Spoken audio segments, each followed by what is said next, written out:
Selamat pagi Bapak Ibu dosen dan teman-teman sekalian. Kami dari kelompok 15 akan mempresentasikan mengenai fraud detection and prevention dari kasus fraud yang dilakukan oleh Rita Cranwell. Sebelumnya, saya akan menceritakan mengenai gambaran umum dari kasus yang akan kita bahas. Pelaku pada kasus ini bernama Rita Cranwell. Ia adalah seorang bendahara di balai kota Dixon. Ketika Rita mulai mengambil alih buku-buku keuangan kota Dixon, kota tersebut selalu mengalami surplus yang baik. Tetapi, perlahan keuangan Dixon mulai mengalami penurunan secara misterius dan Rita mulai memperketat pengeluaran di kota tersebut. Diketahui bahwa ia telah melakukan penggelapan uang atau mencuri sebanyak 53.740.394 US dollar selama 20 tahun pada kota Dixon. Dalam proses melakukan kecurangan, Rita memulainya dengan membuat faktur palsu atas pembayaran-pembayaran yang dilakukan seperti untuk perbaikan trotoar dan perbaikan jalan. Atas adanya faktur palsu tersebut, memicu adanya transfer uang kepada Rita dari dana pengembangan ibu kota ke dalam akun rahasianya yaitu RSCDA.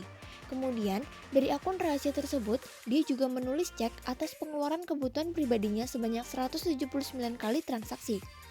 Akhirnya, pada 14 November 2012, ia mengakui kesalahan atas semua tindakan kecurangan yang ia lakukan dan ia dikenai hukuman penjara selama 20 tahun.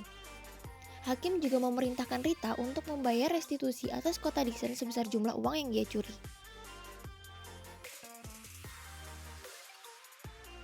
Menurut The Association of Certified Fraud Examiners, kecurangan dikelompokkan menjadi 3 jenis, yaitu yang pertama fraud terhadap aset, penyalahgunaan aset yang digunakan untuk keperluan pribadi tanpa diketahui oleh organisasi. Yang kedua ada fraud terhadap laporan keuangan, yaitu tindakan yang dilakukan dengan merekayasa laporan keuangan untuk memperoleh keuntungan. Yang ketiga ada korupsi. Tindakan korupsi dikelompokkan menjadi 2 jenis, yaitu konflik kepentingan dan menyuap atau menerima suap. Fraud triangle terdiri dari 3 elemen yang biasa disebut root causes of fraud. Yang pertama, tekanan atau pressure. Situasi yang memberikan suatu kebutuhan atau tekanan untuk melakukan kecurangan. Tekanan ini dapat berasal dari aspek keuangan maupun non-keuangan. Terdapat 4 jenis kondisi yang sering terjadi pada pressure yang dapat mengakibatkan kecurangan, yaitu external pressure, financial target, financial stability, dan personal financial need. Yang kedua, opportunity. Situasi yang memberikan peluang bagi seseorang atau individu untuk melakukan kecurangan. Hal ini biasa terjadi karena lemahnya sistem pengendalian internal, kurangnya pengawasan, dan penyalahgunaan jabatan. Yang ketiga, rasionalisasi, yaitu sikap, karakter, atau nilai etis yang memperbolehkan pihak-pihak tertentu atau lingkungan tertentu yang merasionalisasi tindakan kecurangan. Sedangkan fraud diamond adalah penyempurnaan dari fraud triangle. Jenis fraud ini menambahkan satu elemen, yaitu kemampuan atau capability.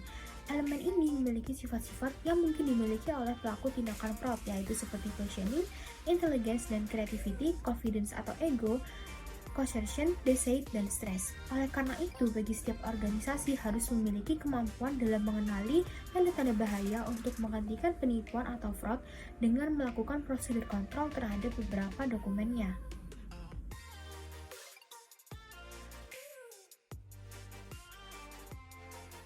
Pelaku pada kasus ini yaitu bernama Rita Cranwell. Dari ketiga tipe fraud yang telah kami jelaskan sebelumnya, kami menemukan bahwa terdapat 2 tipe fraud yang telah dilakukan oleh Rita Cranwell, yaitu yang pertama asset misappropriation, yaitu di mana Rita Cranwell melakukan penyimpangan atas aset kas kota Dixon, di mana kas yang seharusnya dimiliki digunakan untuk melakukan segala proyek pada kota Dixon, seperti melakukan perbaikan jalan, perbaikan trotoar, dan perbaikan kendaraan maupun peralatan yang sudah tidak layak pakai, serta mengambil anggaran pemeliharaan untuk pemakaman kota. Namun, Rita Cranwell nyatanya tidak menggunakan uang kas sesuai dengan yang seharusnya, melainkan ia menggunakan kas tersebut untuk kebutuhan pribadinya seperti kunjungan spa, pembelian perhiasan, pembelian real estate, dan lain sebagainya. Yang kedua yaitu fraudulent statement, yaitu atas adanya faktur palsu yang dibuat oleh Rita Cranwell. Faktur palsu yang dibuat oleh Rita Cranwell ini meliputi transaksi-transaksi mengenai proyek kota Dixon yang seharusnya dilakukan, namun nyatanya tidak dilakukan dan dia menggunakan uangnya untuk kepentingan pribadi. Banyak faktor yang mendorong Rita Cranwell untuk dapat melakukan tindakan fraud. Rita Cranwell adalah anak seorang petani yang dibesarkan di sebuah peternakan dan hampir semua kebutuhan Rita dari kecil selalu terpenuhi. Kondisi ini menjadi salah satu faktor Rita untuk melakukan tindakan fraud, di mana ia memiliki tekanan untuk memiliki finansial yang lebih dalam memenuhi kebutuhan pribadinya. Selain itu, Rita juga memiliki kemampuan dan peluang yang cukup besar untuk dapat melakukan tindakan fraud, karena ia merupakan seorang bendahara yang memiliki kewenangan atas keuangan Kota Dixon. Dalam hal ini, Rita telah melakukan penyalahgunaan jabatannya untuk melakukan penggelapan dana atas uang Kota Dixon. Kurangnya pengawasan terhadap pengendalian internal juga menjadi peluang bagi Rita untuk dapat melakukan tindakan fraud. Lemahnya pengendalian internal dapat dilihat dari tidak adanya pemisahan tugas dan pengawasan yang ketat pada organisasi tersebut. Sebagai bendahara, Rita mengerjakan hampir semua pekerjaannya sendiri, seperti menerima email, melakukan setoran, memperbarui jurnal dan buku besar, menyiapkan dan menandatangani cek, memindahkan uang investasi, serta merekonsiliasi rekening bank. Pada kasus ini diketahui bahwa Rita Cranwell melakukan banyak tugas atau pekerjaannya seperti menerima email, melakukan setoran, memperbarui jurnal dan buku besar, menyiapkan dan menandatangani cek, memindahkan uang investasi, serta merekonsiliasi rekening bank. Hal ini membuktikan bahwa tidak adanya pemisahan tugas yang dilakukan, di mana Rita mengerjakan semua tugasnya secara sendiri. Maka dari itu, tidak adanya pemisahan tugas ini sangat memungkinkan Rita untuk dapat melakukan kecurangan, karena ia memiliki banyak peluang untuk melakukan kecurangan atas semua transaksi yang terjadi. Selain itu, pihak auditor eksternal yang bernama Clifton Lawson Allen juga terlibat dalam kasus fraud yang telah dilakukan oleh Rita Cranwell ini. Clifton diduga telah mengetahui jika adanya kesalahan atau penipuan yang telah dilakukan oleh Rita. Namun Clifton tidak melaporkannya dan ikut memanipulasi laporan keuangan. Terhadap faktur palsu yang dibuat oleh Rita, terdapat dugaan bahwa sangat tidak mungkin apabila Clifton tidak mengetahui atau tidak bisa membedakan antara faktur palsu dengan faktur yang asli. Oleh karena itu, terdapat dugaan bahwa pada kasus ini Clifton juga melakukan kesalahan yang cukup besar, karena sangat tidak mungkin apabila Clifton tidak mengetahui tentang akun RSCDA yang dibuat oleh Rita, karena dari akun tersebut telah tercatat sebanyak 179 kali transaksi. Setelah menonton film dokumenter ini, disebutkan bahwa Rita Cranwell mengerjakan beberapa pekerjaan sekaligus. Seharusnya Rita membagi tugasnya dengan wakil bendahara, yaitu Kathy Cranwell, seperti pembagian tugas pencatatan, melakukan setoran, hingga merekonsiliasi rekening bank. Selain itu, menurut kelompok kami, untuk pencegahan kecurangan dapat dilakukan dengan melakukan pemeriksaan rutin secara berkala. Misalnya laporan keuangan yang diperiksa tiap minggu, disertai bukti pembelanjaan dan penggunaan kas perusahaan, di mana hal ini akan sangat membantu untuk menghindari kecurangan. Terkait sistem keamanan, kecurangan juga dapat dicegah dengan menggunakan software yang accountable untuk meningkatkan pengawasan kerja di perusahaan.